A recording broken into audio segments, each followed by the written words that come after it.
Армысыздар қадірменді тыңдармандарым. Әңгімені соңына дейін тыңдап, лайк басып, комментарий жазуды ұмытпаңыздар. Ақсұлу. Ол кезде жайдары жаз еді. Жазық далада самал желмен қоса тербелген екі ғашық дарияның бойында тағы кездесті. 17 жастағы Ақсұлудың көркіне көз тоймайтын. Аққұба, бойшаң келген бойжеткеннің қос бұрымы арқасында өрелі тұратын. Өзі сүйген ержігіттің қолынан ұстап тұрмысқа шыққалы жүр. Жігіт жақ қыздың қалың малын да өтеп қойған. Құтты орнына қондырамын деп жүргенде бір оқиға орын алды.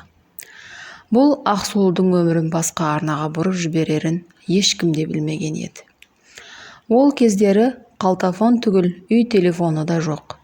Қыз бен жігіттің кездесуінде өзіндік сыр бар. Әдеттегіше келіскен уақытта кездесетін жерге бұл жолы Ақсұлу ерте келді. Әр көрісудің алдында жазық даланың құшақ гүлін қолға уыстап алып алдынан шығар ер жігіт жоқ. Алысқа көз тастап ары-бері іздегенімен адам қарасы көрінбейді. Мүмкін емес, деді іштей.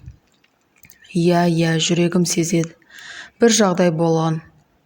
Арада өткен бірнеше сағатта қайталана берген сөздер осы еді. Күн ұясына батып кеш түсті. Бұдан әрі ұзақ күте алмайтынын білген ару амалсыздан үйіне оралды. Қараша үйдің алыстан көріне бергені сол еді, зар жылаған анасының даусы еміс-еміс естіледі. Апырмайлап үйге асыққан бойжеткенді суық хабар біраз есеңгіретіп тастады. Сенер емес. Кеше ғана болашаққа бірге арман қуып, қол ұстасып, бақытты сәтке куә болған болашақ жары дүниеден осыпты. Небәрі 20 жастағы жас жігіттің ажалы қадақтан келген екен. Амал не? Көнбеске шара жоқ. Тірі адам тіршілігін жасайды деп жүргенде Ақсұлудың үйіне шақырмаған қонақтар келеді. Ол ер жігіттің апа жеңгелері еді. Қайғылы оқиғаға жүрегіміз қарс айырылып барады. Бірақ өмір жалғасуда. Сіздерге әкеліп берген қыздың қалың малы бар. Болашақ күйеуі ажал құшты. Дегенмен ізінен ерген інісі бар. Соған Ақсұлуды әмеңгерлікпен алып беруге келдік, деді сол қонақтың ішіндегі ең үлкені. Бетін қыржын басып, жасы едәуір кәрі болғанымен қимылы ширақ. Қатулы қабағымен бір рет қана сөйледі. Оған қарсы келуге ешкімнің де шамасы келмейтін. Барлығы басын изеп, иә десті. Тек бір ғана адамның санасы жоқ, деп сайрап тұр еді. Бәрібір оны елер ешкім жоқ. Отыр, деді қатулы дауыспен әлгі әжей. Қаз қатар тізіле жүрген түйе керуен, шөбін күйсеп, маңғаздана жүргенімен топырақ бұрқырап алысқа сағым болып кете барды. Анадай жерден қараша үйдің қарасы көрінді. Күннің шыжығаны соншалық шөлде қысып барады. Манадан бері үнсіз келе жатқан Ақсұлудың да таңдайы кеуіп қалған. Ешкімге ештеңе деп сөйлеуге батар емес. Тек жанарынан көлбей аққан тамшы жас аппақ бетінен моншақтап сырғи береді. Келдік, әкеліңдер, деп бұйыра сөйлеген әлгі әжейдің қатқыл даусы естілді. Әй келін, мынау сенің күйеуің, деп есік алдында топыраққа олай да бұлай аунап, ойнап жүрген 9 жастағы баланы көрсетті. Аңтарыла қалған Ақсұлудың ол кездегі жан күйзелсін ешкім сезінбеген еді. Өзінен 8 жас кіші күйеуін ойнатқанымен қоймай, 3 бірдей енесі бұған күн көрсетпеуді бастады. Таң атқаннан басталатын күйбең тіршілік кеш батқанда бірақ бітеді. Осындайда сыртқы жақтан үлкен енесінің даусы естілетін. Сондағысы, әлгі бала күйеудің шаң-шаң болып кешке дейін ойнап келгенінде, ана күйеуіңді жуындырып орнына жатқыз дейтін еді. Солай жасайды да, ойынның қызына батқан баланың ер жетуіне әлі талай жыл бар. Бір күні ауылға сырттан мұғалім жігіт келеді. Талай шырақтарды жағуға келген ұстаз Ақсұлуды сырттай көріп ғашық болады. Тұрмыстағы келіншек екенін, жағдайының қандай екенін естіп жүр. Сезімін білдіруден де жасқанбады. Бірақ Ақсұлудың жоқ деуі әр үмітті одан әрі жаға түскендей. Көп емес арада өткен 2-3 айда арудың да ойы әлгі жігітке ауды. Жасырына кездесе жүріп, бұл мекеннен кетіп қалудың жолын іздестірді. Кешқұрым, ымырт. Терек талдың түбіне келген Ақсұлу Сартайды ұзақ күтті. Әйтеуір тұманнан ештеңе көрінбесе де, кісінеген аттың даусы жерді жарып барады. Қолынан ұстап, қарғып мінгесіп, жігіт жаққа тарта жөнелді. Бұлар келгенде Сартайдың отбасы Ақсұлуды онша-мұнша қабылдай қоймады. Тағы мұрнын шүйірген 3 ененің ортасына түскен арудың мұнан басқа көнбеске амалы жоқ.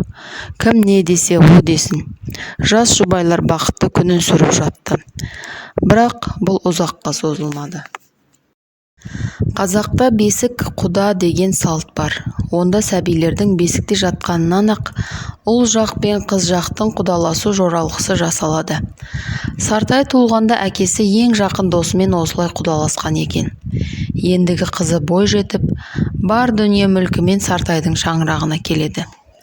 Ақсұлудың да, Сартайдың да бұған қарсы шығар қауқары жоқ. Солай толқынды осы шаңыраққа әкесі тастап кетеді. Би енелер отырған үйдің сол жағына Ақсұлуды көшіріп бөлек шығарады. Ал толқын болса оң жақ беттегі киіз үйге орналасқан. Өзі ерке, жұмысқа шорқақ, қолынан іс келмейтіні бар. Шашы да дуда болып желбіреп жүреді. Осындайда Сартайдың жұмыстан келер сәтін күткен үлкен енесі Ақсұлуға бұйыратыны бар. Әй, бері кел, деді ол. Істеп жатқан жұмысын ысыра сала енесіне жүгіріп келгенде, ана қызды дайында, деп бірақ ауыз сөз айтты. Мұның арғы жағы белгілі еді. Қараша үйдің оң жағына қарай беттеп, толқын отырған киіз үйге кірді. Айнала ығып жатыр. Ақ көйлегін әрі-бері желбіретіп толқын жүр. Мұнда кел, деп Ақсұлу нәзік даусымен. Әлгі қызда үн жоқ. Жас балаша жүгіріп келіп, оның қасына жайғасты. Жүрек шіркін қызғаныштан өртеніп жатса да, толқынды жуындырып, шашын тарап, қос бұрымын тастай ғып өріп берді. Киімін ауыстырды, айналасын түзеді. Кеудеге толған өксік жарылардай еді, бірақ оны сыртқа шығаруға шамасы келер емес. Сәлден соң Сартай да жұмыстан оралды. Мұндайда жеңгелері қос үйдің қайсысына барар екен деп аңдитыны бар. Жоқ, бұл жолда сүйген жары Ақсұлудың қасынан табылып, тағы да жанына демеу болды.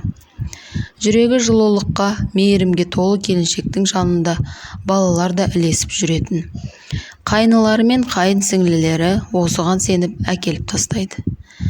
Өзі жүктіліктің 9-шы айында жүрсе де, әр балаға пана болып, бар жағдайын жасап отырды. Оны күйеуі осынысымен ақ бағалай білетін.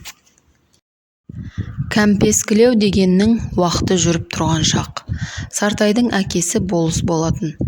Ол жағдай бұлардан да айналып өтпеді. Әрі бір еркек 2 әйел алуға болмайтыны да бар. Солай Сартауға таңдай түседі. Иә, Ақсұлу болмаса толқын, ал ол еш ойланбастан Ақсұлуды таңдап, екіншісін үйіне қайтарады. Солай арада жылдар зырғи берді. 15-ке толған Хадиша отбасында жалғыз қыз. Осы қызын бағып қаққан әке-шешесі бар тәлімін бойына сіңіре өсіреді. Хадишаның ақылдылығы сондай, үлкендерше ойлап, ғылым мен білімге құштар болады. Бірде Сартай көрші ауылға жұмыс бойынша сапарлатады. Сонда кезінде өзі үйіне қайтарған толқынды кезіктіреді. Әйел болған соң ба, мұны көріп ол үндемей қалмайды. Тұрмысқа шықтым, 10 ұлды дүниеге әкелдім. Ал сен бір ғана қызбен өмір сүріп келесің, дейді толқын кекете сөйлеп. Сонда Сартай, менің бір қызыма сенің 10 ұлың да татымайды деп жауап береді. Көкірегі қарс айрылған келіншек бұдыр жолда үнсіз ғана қала береді. Бүгін Ақсұлудың 54 жасқа толған туған күні. Бірақ жасырына сыртқа шығып, ауық-ауық жөтеліп келетіні бар. Бұл бірінші рет емес. Бұлай жалғасқанына көп болды. Ешкімге тіс жармайды. Тек қызыл қанға боялған қол шүберегін қызынан жасырып, жуып алады. Бүгін де солай жасады. Сәл қимылды көтер алмай, ентіге келіп төсегіне жайғасты. Қасында отырған Хадишасының қолын қыса ұстап, соңғы өсиетін айтты. Одан соң үнсіздік. Бұл аралықта Ақсұлудың жаны өмір мен өлім арасында арпалысып жатыр еді. Осымен әңгімеміз аяқталды. Әңгімені соңына дейін тыңдағандарыңыз үшін алғысым шексіз. Келесі кездескенше сау болыңыздар.